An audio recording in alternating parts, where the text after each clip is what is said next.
नमस्कार, मी डॉक्टर श्यामकांत विठ्ठल शेटे, तालुका आरोग्य अधिकारी, पंचायत समिती अकोले. आपल्या अकोले तालुक्यामध्ये माननीय प्राथमिक आरोग्य केंद्र स्तरावरती अपहार झाल्याच्या घटना आपण ऐकलेल्याच असतील.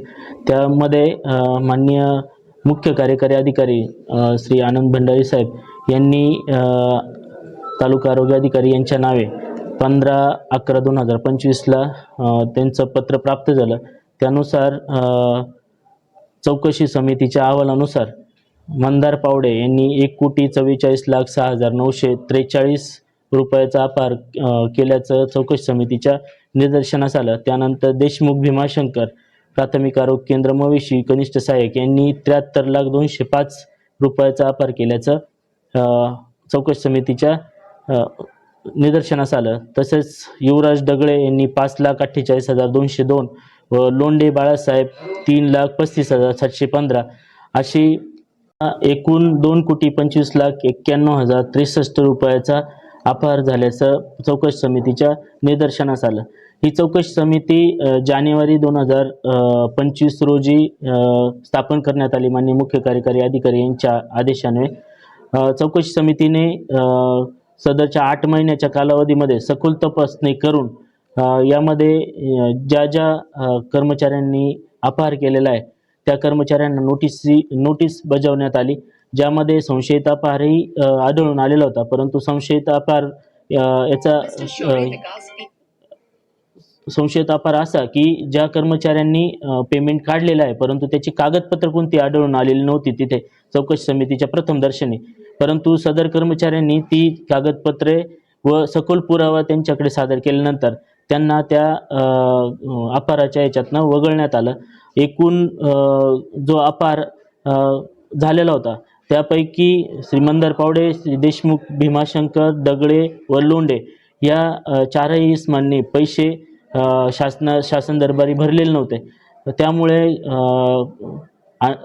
श्री आनंद भंडारी साहेब माननीय मुख्य कार्यकारी अधिकारी यांनी आदेश दिले की या चौघांवरती फौजदारी गुन्हा दाखल करण्यात यावा. त्यानुसार आपण 17/11/2025 रोजी राजूर पोलीस स्टेशन येथे फौजदारी गुन्हा दाखल करण्यात आलेला आहे. त्यापैकी 2 जणांना पोलिसांनी ताब्यात घेतलेला आहे व 2 जण अद्यापही फरार आहेत. त्यांचा पोलीस यंत्रणा तपास करत आहे. यापुढे अशी आर्थिक गैरव्यवहार होणार नाही यासाठी सर्वतोपरी प्रयत्न केले जात आहेत. जिल्हा लेवलवरनं, राज्य स्तरावरनं मार्गदर्शन करण्यात येत आहे व इथून पुढे होणार नाही याची सगळी दक्षता घेण्यात आहे. धन्यवाद. सर, जी काही 2025 जानेवारीमध्ये चौकशी समिती स्थापन करण्यात आली, पुन्हा एकदा ती चौकशी झाली, अहवाल देखील आले, परंतु जे काही अधिकारी, प्रामाणिक अधिकारी काम करणारे आहेत त्यांचं असं म्हणणं होतं का याच्यामध्ये खूप जणांना वाचवलं गेलं आहे.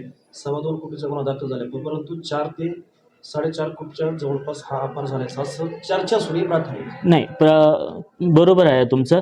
यापैकी आपण जे आत्ता गुन्हे दाखल केलेले आहेत की ज्या कर्मचाऱ्यांनी पैसे भरलेले नाही यांचे आदेश मान्य मुख्य कार्यकारी अधिकारी यांच्या अन्वये आपल्याला प्राप्त झाले. त्यानुसारच आपला 2,25,91,065चा जो अजून शासनाला पैसे भरले गेलेले नाही त्याच लोकांवरती गुन्हा दाखल करण्यात आलेला आहे. त्यापैकी यामध्ये ब्राह्मणवाडा PSC ही होती, तिथेही अपहार झालेला होता. परंतु त्या कर्मचाऱ्यांकडनं पैसे भरून घेण्यात आले व त्यांच्यावरती डिपार्टमेंटल इन्क्वायरी माननीय मुख्य कार्यकारी अधिकारी यांच्या मार्फत लावण्यात आलेली आहे. तसेच जे कर्मचाऱ्यांनी पैसे भरले त्यांच्यावर सुद्धा गुन्हे दाखल होतील कालांतराने किंवा मग त्यांच्यावरती डिपार्टमेंटल इन्क्वायरी होऊन त्यांना शासनाच्या नियमानुसार त्यांना शिक्षा केली जाणार आहे.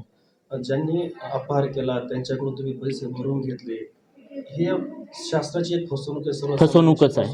त्यांना वाचवलं जाते. आणि दुसरा एक प्रश्न अजून एक असा का ज्यावेळेला वर्षातून तुमचं दप्तर तपासणी होते त्याच्यामध्ये देखील अनेक काही त्रुटी मोठ्या अधिकाऱ्यांच्याच हातातूनच ह्या घडलेल्या आहेत असंच म्हणावं लागेल. आता मी त्यावरती जास्त काही बोलू शकत नाही, परंतु दरवर्षी आपलं लेखा विभागाचं ऑडिट होतं. यामध्ये ह्या गोष्टी निदर्शनास यायला हव्या होत्या परंतु त्या आल्या नाही. या दुर्दैव म्हणावं लागेल आपल्याला. परंतु इथून पुढे होणार नाही याची आपण दक्षता घेत आहोत. म्हणजे असं सांगायचं का खरे आरोपी मोठे मासे बाजूलाच राहिले, छोटेच पकडले गेले असं? त्यावरती मी काय बोलू शकत नाही. लेखापाल यांना असं आरोपी केलं गेलं असं या गुन्ह्यामध्ये. या गुन्ह्यामध्ये सध्या फक्त जे आदेशानुसार 4 जणांचे आले होते तेवढ्या 4 जणांवरतीच गुन्हा दाखल करण्यात आलेला आहे.